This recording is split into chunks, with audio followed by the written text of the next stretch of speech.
میرے رسول پاک صلی اللہ علیہ وسلم نے فرمایا جس نے کسی کی زمین پر ایک بالشت قبضہ کیا، قیامت کے دن اللہ تعالیٰ ساتوں زمینوں کا توق بنا کے اس کے گلے میں ڈال دے گا، اس کی گردن ٹوٹے گی، جھکے گی، وہ کہے گا مالک یہ تکلیف تو فرمایا دنیا میں تجھے شوق بڑا تھا نا زمینوں پر قبضے کا، تو رکھنا ساری ہی اپنے پاس، کرنا کنٹرول،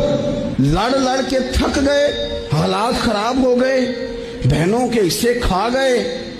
پڑوسی اگر مجبور تھا تو بیچنا چاہ رہا تھا تو اس پر سٹے لے کے آ گئے کہ یہ کسی اور کو بیچ نہ سکے، دے تو مجھے ہی دے، قانون کو کٹ پتلی بنا کر اپنے ہاتھوں میں کھلواڑ کیا، مستقل بنیادوں پر پکے پکے قانونی مشیر رکھ لیے، سمجھا کہ دنیا کو تو پتہ نہیں چل رہا، تو وَلَا تَحْسَبَنَّ اللَّهَ غَافِلًا عَمَّا يَعْمَلُ الظَّالِمُونَ، رب تو ظالموں کے کاموں سے بے خبر